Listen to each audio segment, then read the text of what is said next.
Mère Russie dramaturgie. Chapitre 8. Séquence de rêve de Charlie et Séoul, Corée du Sud, épisode 2, 16 avril 2021, direction de la cible marquée non vers l'ouest, dont ils auraient su quelle était la bonne direction s'ils avaient lu la carte correctement. Nous avons marché, non pas tactiquement mais avec laxisme, sans observer aucune règle, réglementation ou restriction militaire.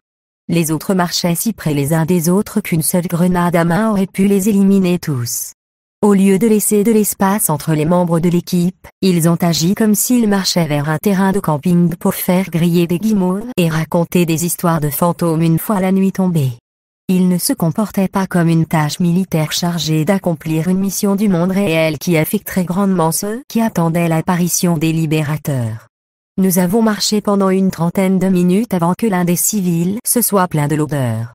Le chef nous a permis une pause d'environ 1 heure. 8 d'entre eux étaient assis étroitement ensemble et fumaient à la chaîne, parlant fort. À tout moment, les étincelles de leurs cigarettes pourraient déclencher un incendie de forêt. Personne ne semblait se soucier beaucoup de quoi que ce soit, en particulier en termes de couverture et de dissimulation, de mouvement des troupes, de discrétion ou de survie. Périodiquement, quelques-uns de mes coéquipiers me regardaient, disaient quelque chose dans les langues qu'ils parlaient et revenaient à ce qu'ils faisaient. Ni le chef ni ses assistants ne m'avaient demandé ni à Mère Russie un conseil militaire. Ou s'ils l'avaient fait, je n'y prêtais pas attention et Mère Russie était trop ivre pour comprendre. Les 8 d'entre eux se sont assis et ont bavardé en plein air, sans protection. Ils ont continué à fumer, la traînée de fumée indiquant à tous les adversaires notre emplacement exact. En règle générale, les soldats devaient travailler dur pour localiser leurs adversaires, mais ce n'était pas le cas chez nous. Nous informions librement n'importe quel adversaire de l'endroit où nous nous trouvions. Mère Russie s'excusa du groupe, marcha 50 mètres vers l'ouest et pissa. Il pencha la tête vers le groupe et dit quelque chose en russe. Puis il s'est effondré. Au début, nous avons pensé qu'il était juste un drôle. Il plaisantait souvent. Ses jambes tremblaient légèrement. Plusieurs de ses copains l'ont vu mais s'en fichaient. 5 minutes passèrent, puis 10, puis 30. À ce moment-là, le chef a crié aux Russes endormis. Mère Russie avait cessé de trembler. Il gisait sans vie. Puis l'idée qu'il pourrait être mort est venue à l'esprit de tout le monde. Nous sommes allés là-bas lentement, le chef, ses assistants et la moitié du groupe.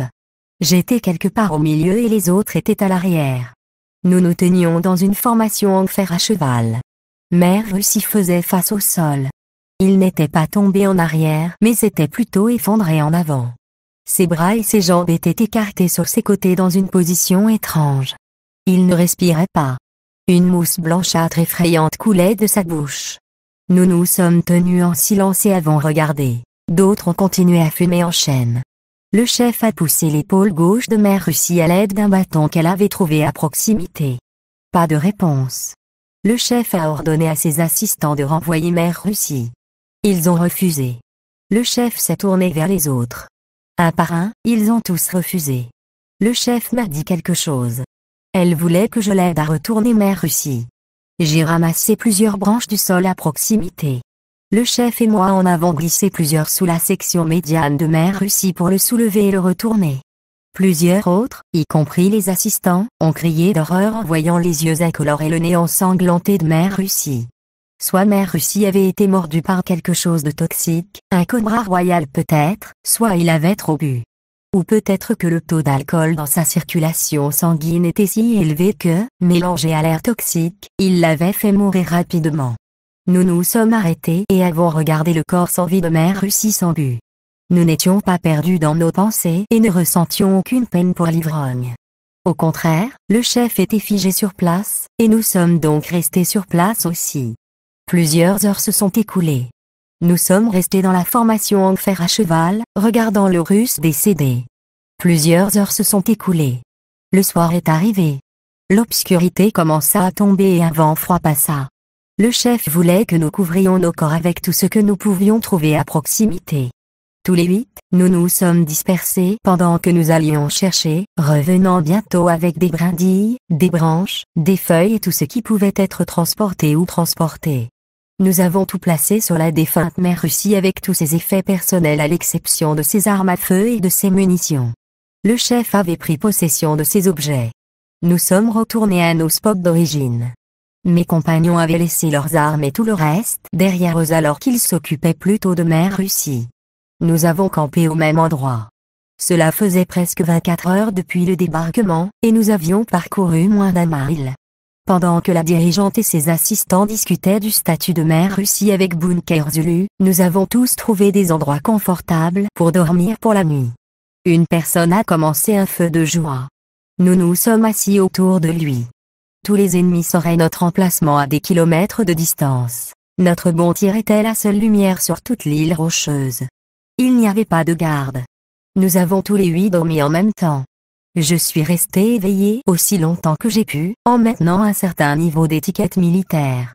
J'ai pris la responsabilité de protéger les autres, jusqu'à ce que la somnolence prenne le dessus.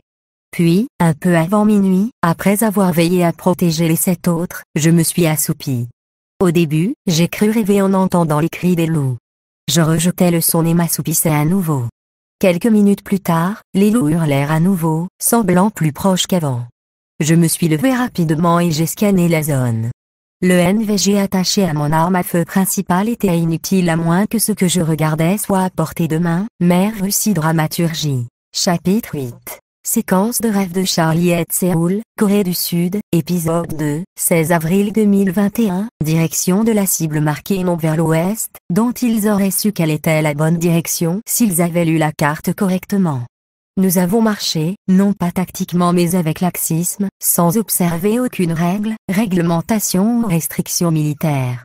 Les autres marchaient si près les uns des autres qu'une seule grenade à main aurait pu les éliminer tous.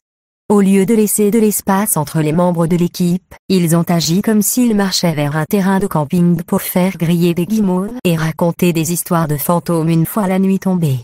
Ils ne se comportaient pas comme une tâche militaire chargée d'accomplir une mission du monde réel qui affecterait grandement ceux qui attendaient l'apparition des libérateurs. Nous avons marché pendant une trentaine de minutes avant que l'un des civils se soit plaint de l'odeur.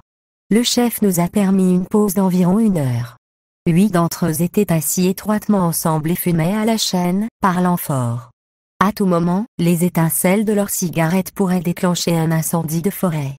Personne ne semblait se soucier beaucoup de quoi que ce soit, en particulier en termes de couverture et de dissimulation, de mouvement des troupes, de discrétion ou de survie.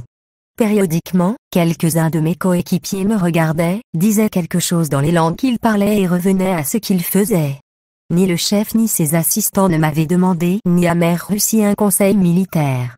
Ou s'ils l'avaient fait, je n'y prêtais pas attention et Mère Russie était trop ivre pour comprendre. Les 8 d'entre eux se sont assis et ont bavardé en plein air, sans protection. Ils ont continué à fumer, la traînée de fumée indiquant à tous les adversaires notre emplacement exact. En règle générale, les soldats devaient travailler dur pour localiser leurs adversaires, mais ce n'était pas le cas chez nous.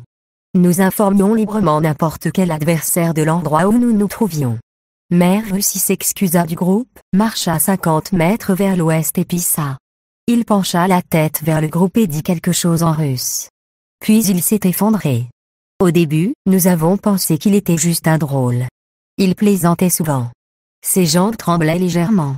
Plusieurs de ses copains l'ont vu mais s'en fichaient. 5 minutes passèrent, puis 10, puis 30. À ce moment-là, le chef a crié aux Russes endormis. Mère Russie avait cessé de trembler. Il gisait sans vie. Puis l'idée qu'il pourrait être mort est venue à l'esprit de tout le monde. Nous sommes allés là-bas lentement, le chef, ses assistants et la moitié du groupe. J'étais quelque part au milieu et les autres étaient à l'arrière. Nous nous tenions dans une formation en fer à cheval. Mère Russie faisait face au sol. Il n'était pas tombé en arrière mais s'était plutôt effondré en avant. Ses bras et ses jambes étaient écartés sur ses côtés dans une position étrange. Il ne respirait pas. Une mousse blanchâtre effrayante coulait de sa bouche. Nous nous sommes tenus en silence et avons regardé. D'autres ont continué à fumer en chaîne. Le chef a poussé l'épaule gauche de Mère Russie à l'aide d'un bâton qu'elle avait trouvé à proximité. Pas de réponse. Le chef a ordonné à ses assistants de renvoyer Mère Russie. Ils ont refusé. Le chef s'est tourné vers les autres. Un par un, ils ont tous refusé. Le chef m'a dit quelque chose.